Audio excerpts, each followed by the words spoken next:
Simple series हम किस तरीके से क्रिएट कर सकते हैं और डेटा फ्रेम को किस तरीके से क्रिएट कर सकते हैं। तो डेटा फ्रेम हमारा लिस्ट ऑफ लिस्ट से कैसे क्रिएट होगा और डेटा फ्रेम हमारा लिस्ट ऑफ डिक्शनरी से किस तरीके से क्रिएट होगा। इंपोर्ट पांडाज पीडी को यूज करेंगे। अगर कोई भी सीरीज बनानी है, सीरीज का नाम आप दें और पीडी डॉट सीरीज हमको लिखना।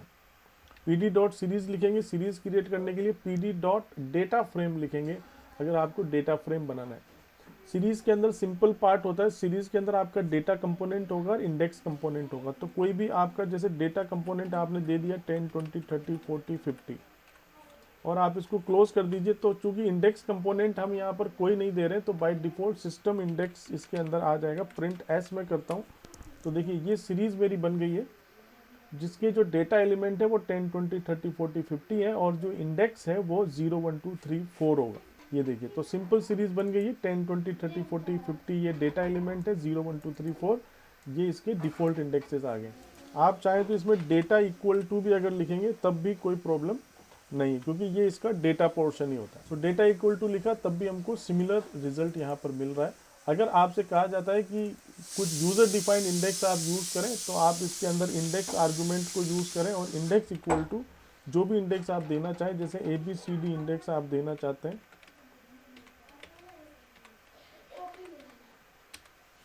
तो ये यहाँ पर इंडेक्स और डेटा एलिमेंट की जो संख्या है वो बिल्कुल बराबर होनी चाहिए। तो देखिए इंडेक्स हमारे ABCDE हो जाएंगे। तो सिंपल सी सीरीज आप बड़ी आसानी से यहाँ पर बना सकते हैं जैसे आपको दी गई है। ये सारे एलिमेंट आपके इंटीजर टाइप हो ऐसा कुछ ज़रूरी नहीं है, ये तो मैंने आपको बता ही दिया था। इसके अंदर अगर कोई एक वैल्यू आप स्ट्रिंग रखते हैं तो स्ट्रिंग भी हो सकती है और अगर एक वैल्यू कोई फ्लोट रखते हैं तो फ्लोट भी हो सकती है। तो सीरीज़ के अंदर सारे टाइप के एलिमेंट मतलब मिक्स्ड डेटा टाइप के एलिमेंट यहाँ पर हो सकते हैं।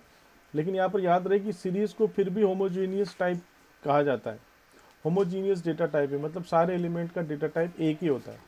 और ये मैंने आपको एक्सप्लेन कर दिया था कि यहाँ पर देखिए इसका डेटा टाइप क्या बन जाता है, ऑब्जेक्ट डेटा टाइप बन जाता है। तो अगर मिक्स्ड डेटा टाइप की वैल्यू अगर आपको होल्ड करनी है तो ऑब्जेक्ट डेटा टाइप उसका हो जाएगा, ठीक है। जबकि इसके पहले आप देखो जब सारी इंटीजर वैल्यू थी तो इसका डेटा टाइप int64 था।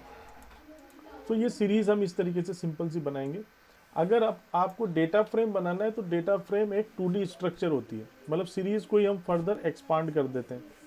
तो अगर लिस्ट ऑफ लिस्ट से बनाना है या डिक्शनरी ऑफ लिस्ट से बनाना है तो देखिए दोनों में डिफरेंस क्या है। जब डिक्शनरी ऑफ लिस्ट से आप बनाते हैं तो उस डिक्शनरी की जो कीज होती है वो ऑटोमेटिक कॉलम नेम बन जाते हैं और वर्टिकल अरेंजमेंट होता है जो डिक्शनरी की वैल्यूज है उनका डेटा फ्रेम में।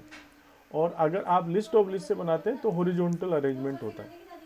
तो जैसे मैं यहाँ पर दोनों एग्जांपल ले लेता हूँ। जैसे कोई डिक्शनरी आप बनाते हैं, एक डिक्शनरी बनाता हूँ, उसके अंदर की डाली मैंने रोल नंबर और सपोज इसकी वैल्यू है मेरे पास 10, 20, 30, 40, 50 और कोमा और फिर इसके अंदर मैं दे देता हूँ सपोज नेम और नेम। अब यहाँ पर मैं एक लिस्ट बना देता हूँ सपोज अमित, ठीक है। 5 नेम मुझे यहाँ पर देने पड़ेंगे, आशीष, ठीक है, पराग, नोमान दे देते हैं, जतिन दे देते हैं। 5 स्टूडेंट्स के नेम मेरे पास यहाँ पर हो गए। तो ये एक डिक्शनरी बन गई। अब इस डिक्शनरी से मैं यहाँ पर डेटा फ्रेम बनाऊंगा DF PD डॉट। अब देखिए डेटा फ्रेम में याद रखना है डेटा फ्रेम D और F कैपिटल आएगा, सिंपल आप यहाँ पर D लिख दीजिए। तो इस डिक्शनरी से हमारा डेटा फ्रेम बन जाएगा। कुछ एरर यहाँ पर है क्योंकि कर्ली ब्रैकेट से मैंने इसको क्लोज नहीं किया। तो डायरेक्ट डिक्शनरी से मैं डेटा फ्रेम बना रहा हूँ तो जो इसके कीज हैं ये कॉलम बन जाएगी और इनका वर्टिकल अरेंजमेंट इसके अंदर हो जाएगा। क्योंकि इंडेक्सेस मैंने यहाँ पर नहीं दिए हैं तो वापस से बाय डिफॉल्ट सिस्टम इंडेक्स यहाँ पर आएंगे।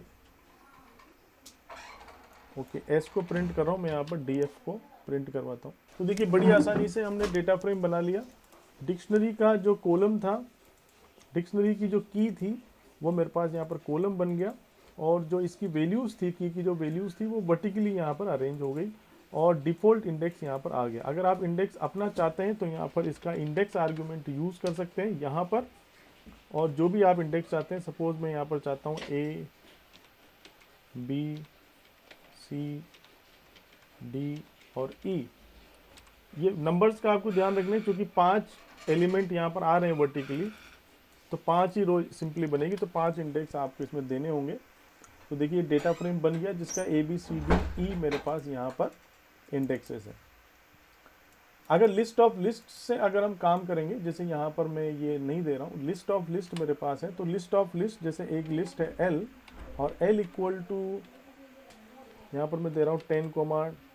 तो अब देखिए अगर यही डेटा फ्रेम बनाना है, अगर ये सेम डेटा फ्रेम बनाना है आपको लिस्ट ऑफ लिस्ट से, तो आपको हॉरिजॉन्टल वैल्यूज देनी पड़ेगी, मतलब 10 अमित पहले देंगे, फिर 20 आशीष देंगे, लाइक दिस। तो पहली लिस्ट के अंदर जो लिस्ट बनाएंगे वो देंगे 10 कोमा अमित,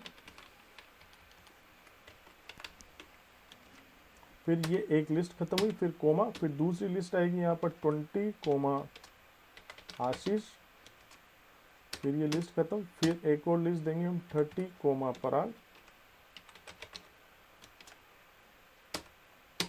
फिर कोमा 40 कोमा नोमान। तो ये देखिए लिस्ट ऑफ लिस्ट हमने यहाँ पर दे दिए। तो यहाँ पर हमको वर्टिकल अरेंजमेंट का ध्यान रखना है, और किससे हम डेटा फ्रेम बनाएंगे, इस एल से हम बनाएंगे। तो यहाँ पर मैंने एल यूज़ किया, तो ऊपर जो लिस्ट ऑफ लिस्ट है उससे हम डेटा फ्रेम बनाए रहे।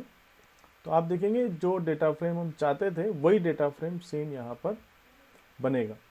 लेकिन एक इसमें दिक्कत ये हो गई कि अंदर के एलिमेंट तो बिल्कुल सही आ गए हैं और इंडेक्स भी ABCD आ गया है, लेकिन कॉलम यहाँ पर चूंकि हमने कॉलम नेम नहीं दिए, जब हम डिक्शनरी ऑफ लिस्ट से बना रहे थे तो कॉलम ऑटोमेटिक आ रहे थे डिक्शनरी की की से, लेकिन लिस्ट ऑफ लिस्ट से कॉलम नहीं आएंगे, तो हमको यहाँ पर कॉलम सेट करना पड़ेगा। तो आप इसका कॉलम्स जो आर्ग्यूमेंट है उसको यूज़ करेंगे, और जो डिजायर्ड कॉलम्स आप चाहते हैं उनको आप यहाँ पर दे दीजिए।